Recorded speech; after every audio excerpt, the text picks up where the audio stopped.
Le plus haut sommet du monde, l'Everest.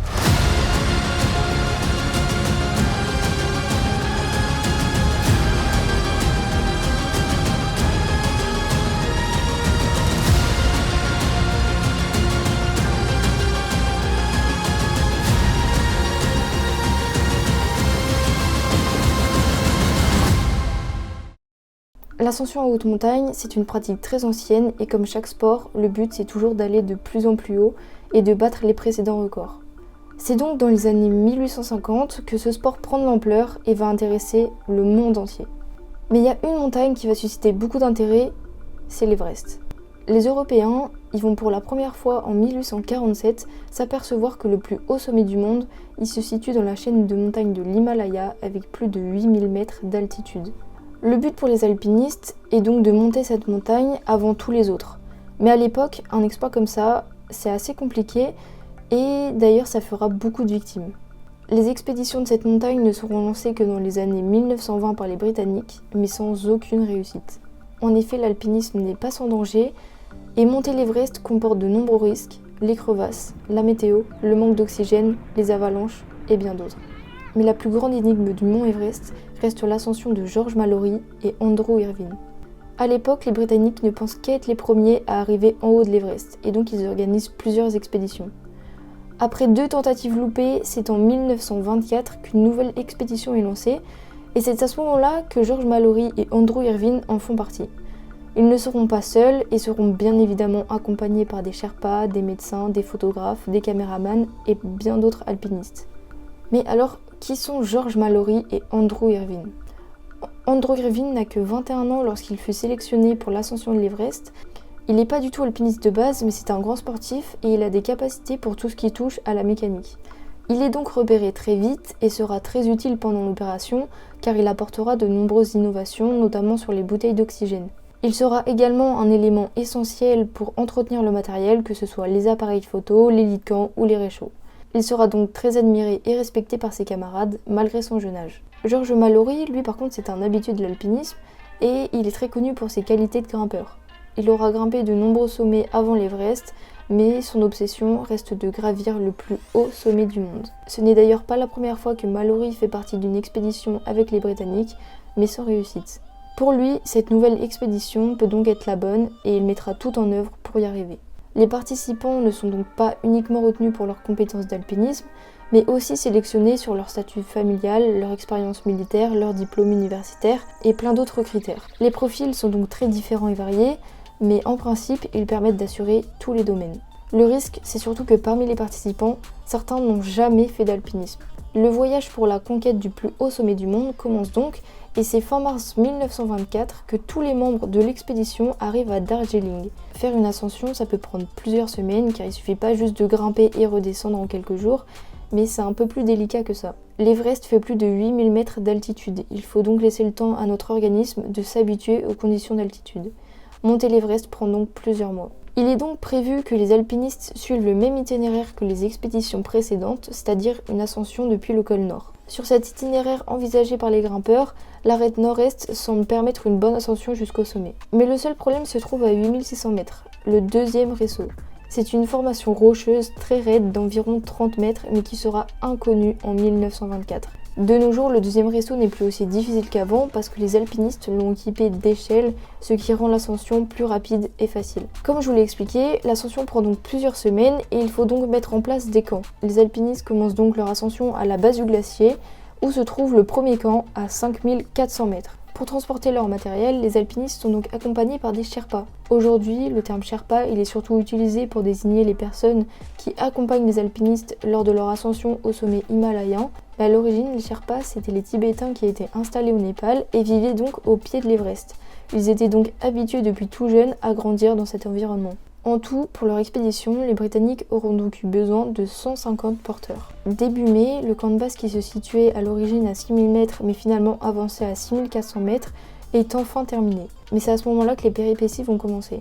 Les premières tentatives d'ascension sont repoussées en raison des tempêtes de neige. Les conditions météorologiques jouent un grand rôle et le chef d'opération ne préfère pas prendre de risques et retarde donc de quelques jours la montée vers l'Everest. Le 16 mai, ils vont donc commencer à installer les cordes fixes en direction du col nord et installent le camp 4 le 21 mai à 7000 mètres.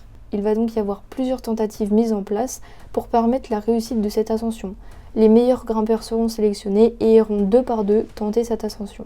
Les premiers à se lancer seront Mallory et Bruce. Si les premiers échouent, une deuxième tentative serait effectuée et des équipes de soutien seraient mises en place dont Irvine fait partie en cas de troisième tentative.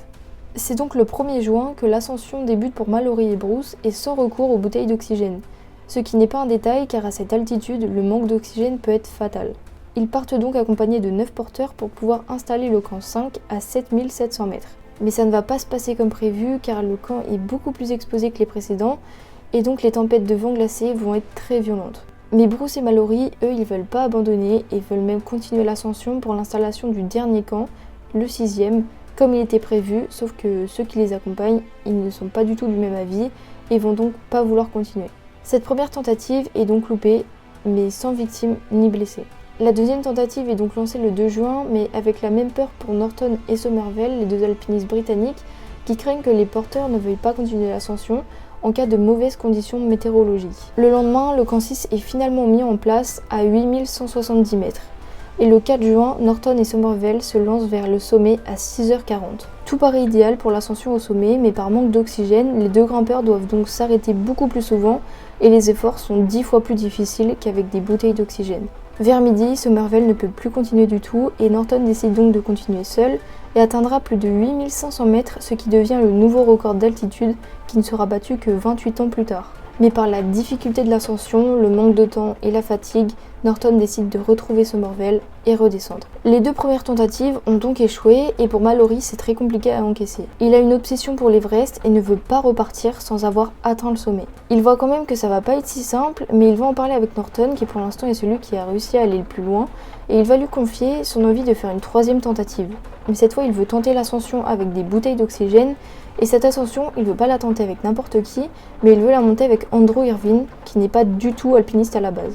Norton, qui est donc le chef des expéditions à ce moment-là, se pose des questions sur le choix de Mallory, mais il sait aussi que c'est le plus expérimenté dans cette expédition et qu'il n'aurait pas choisi Irvine par hasard. Norton le laisse donc faire et le 6 juin à 8h40, Mallory et Irvine se mettent donc en marche pour cette troisième tentative accompagnés de 8 porteurs. Ils arrivent donc au camp 5 et comme pour la deuxième tentative, toutes les conditions sont réunies pour que les deux hommes puissent arriver au sommet. Le 7 juin commence donc l'ascension pour les deux grimpeurs. Mallory pense à laisser un message avant de partir en disant que tout va bien. Il rassure donc toute l'équipe et explique qu'avant de partir, ils n'ont pas pris le temps de tout ranger et qu'il faudra simplement penser à nettoyer la montagne derrière leur passage. Il explique également qu'ils sont partis avec une bouteille d'oxygène chacun et que ça fait donc une sacrée charge pour grimper, mais que ce n'est pas un problème pour eux. À l'époque, il n'y a donc aucun moyen de communication entre les grimpeurs et ceux restés au camp de base. Personne n'a de nouvelles, mais le seul moyen pour pouvoir espérer avoir des nouvelles, c'est en utilisant un télescope.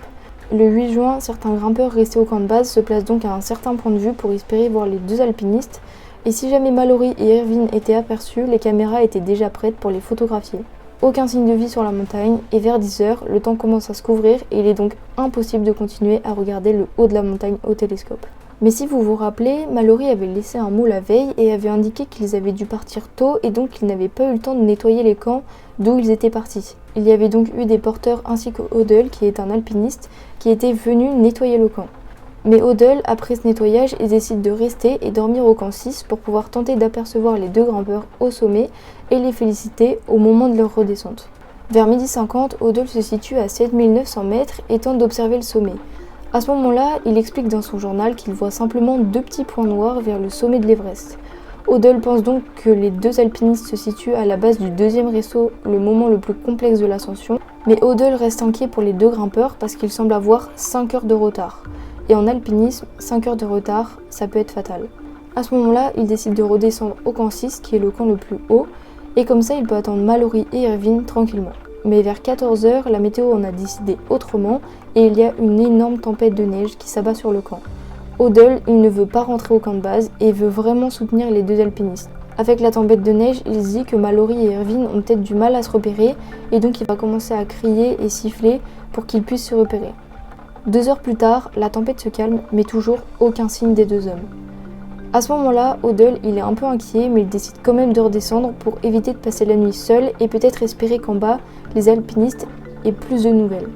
Mais le lendemain, toujours aucune nouvelle, donc il décide de remonter au camp 6 et peut-être espérer trouver Mallory et Irvine, mais aucune trace.